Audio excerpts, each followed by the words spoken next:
Hello, everybody. I hope you're having a good Friday so far. Today, we're going to be looking into the tropical storm Alvin forecast, and it was a hurricane last night. Sorry, I never updated y'all or you or everybody. Sorry, I never did that. That was my bad. But first of all, please subscribe to my channel. I think we could hit our goal. Our goal is 1,000 subscribers by the end of this year, pretty much. I think we could possibly do it.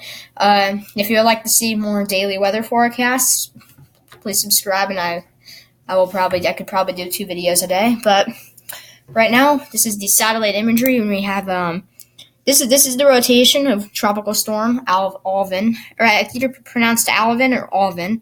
It is by California. You can see, or not by California, but this is. It seems you can see this is over the past 24 frames. You can see the rotation, the movement of the clouds, but it's not what we were looking at. We're going to go look at the forecast now. Let's pause this so it won't cause any buffering, but let's go. Let's go. So this is the current. This advisory is from 8 a.m. Pacific Daylight Time, and so now it's 2:43 Eastern Daylight Time. So this is a little outdated, but it is predicted to still be a tropical storm until Saturday afternoon. It's forecasted to go into a depression or die out. But you can see since I did my last tropical storm Alvin update, which was 2 days ago, the wind tropical storm force wind field is pretty small, but you can still see right now it's a little bit larger. But this one has maximum sustained winds of 65 miles per hour. So that means gusts are pretty strong. They could be up to 75, maybe 80 in this storm, but it's forecasted to be a tropical storm through the night, and about noon tomorrow, it's forecasted to go down to a depression.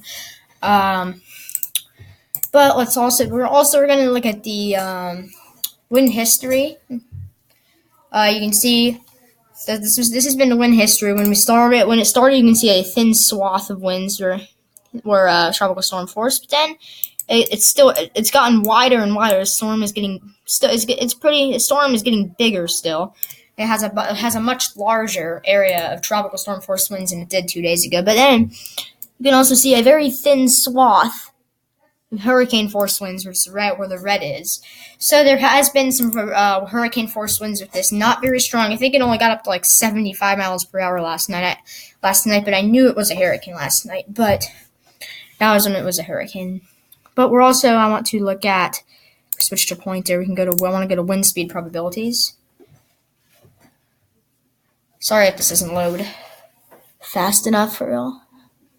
Alright, so yes, this is the wind speed probabilities. You can see we have an area of purple, which is 90 to 100% chance of tropical storm force winds. In this area, I'm circling with the black marker or black pen in this purple area. And then you can see we have a white area, which indicates tropical storm. This is where Alvin's central location is. This is where that white is.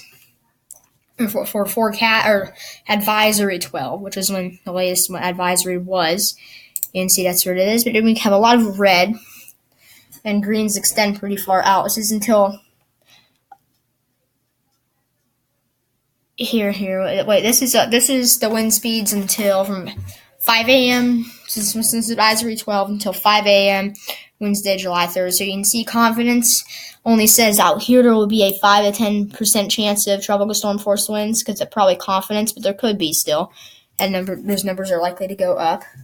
But if everybody remembers, 2 days ago we only had a 60% chance at the peak over here in the center of tropical storm force winds. But that number has gone up a little bit. But now we're going to go jump into the severe weather. So let's go do that. All right. So this is the outlook for today. This is the 12:30 outlook. You can see we have an area. There's an area of enhanced once again in Montana, right here. And then the severe weather is not looking as likely in Montana as it was yesterday, but it's not as big as an area. It's a little bit smaller, but there's definitely going to probably be some severe weather out in Montana. And then you can see we have I messed up. Then if we load, we have a slight risk. First of all, here in Missouri, parts of western Illinois, and southeastern Iowa. Oh my gosh, I'm sorry, y'all. This is just this is just, I need to figure out how to get this fixed. This thing does it all the time. But we also have in slight risk surrounding the enhanced risk in Montana and parts of North Dakota. And then we have a marginal risk. First of all, we have a marginal risk in parts of eastern Texas, Louisiana, western Mississippi, and south and central Arkansas. There is a marginal risk. Then, from the system that was affecting the areas of Wisconsin, this area yesterday, there is a marginal risk.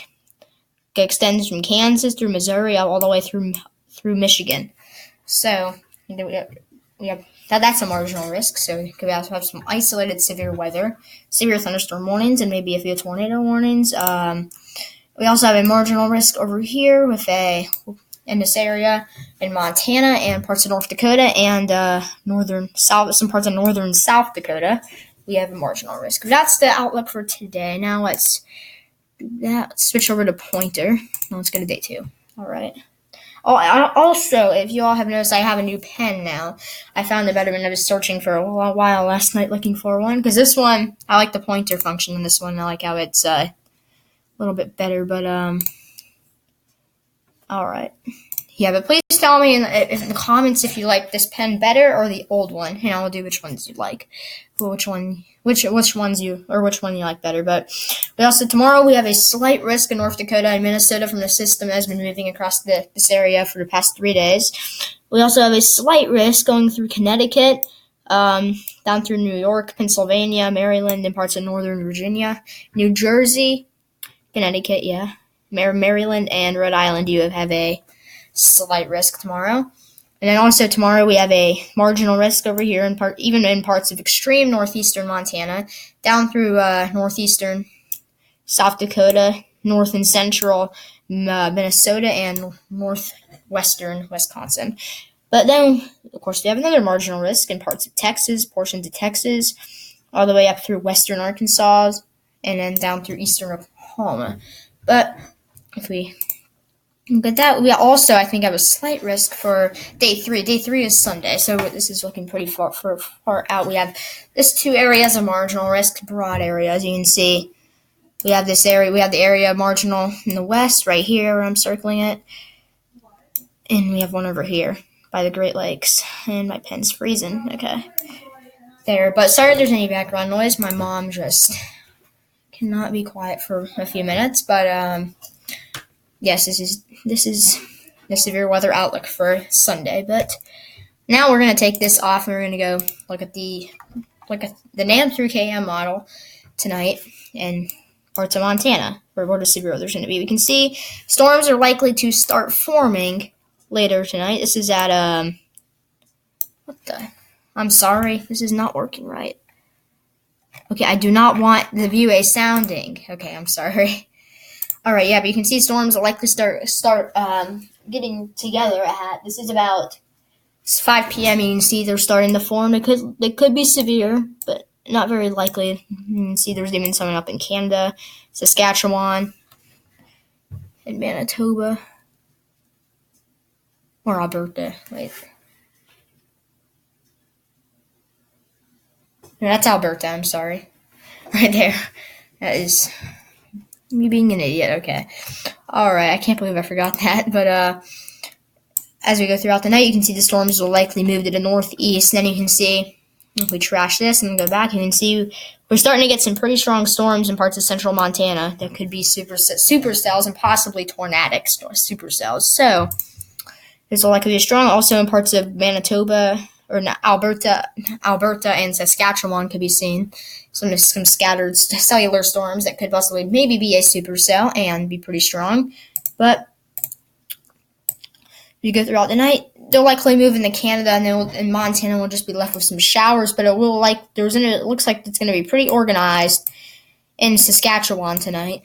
Later tonight, it looks like there could be some pretty bad storms, pretty strong storms with a lot of lightning in Saskatchewan. We'll have to keep an eye on that, but it looks like there's going to be some strong storms in Saskatchewan. But now let's turn over here. And all right, so now we are looking at the slight risk that we have today. And if I have to trash this every time, I'm sorry, but we're looking at the slight risk we have in this area today, roughly.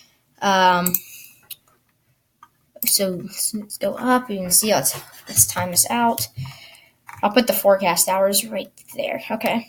Yeah, so you can see storms will start forming at about, this is 6 p.m. So you can see some cells starting to fire up, even parts by Chicago and Wisconsin over there. Could be some cells to pop up, but as we go throughout the night, these storms will likely move into parts of Iowa and could be pretty strong. You can see this is as we go through earlier. Pretty good. There's a very strong bowing segment right here. So northern Missouri, you could be in store for some very strong thunderstorm wind gusts tonight as this bows to the south. You can see this thing is still going to be going strong, or this thing still could possibly be severe at 7 a.m. in the morning, but probably the chance has gone down. It's really out of energy by this time, but it looks like Illinois will have some stronger storms at that time and on Saturday morning. But to go back in time, the storms will likely peak in strengthness after dark tonight. So there could be very strong winds and possibly even some brief spin-up tornadoes in this area. But that is going to wrap up this video. I hope everybody enjoyed it, and please subscribe to my channel so we can hit our goal. And I hope you all have a good rest of your Friday and a good Saturday morning, and bye.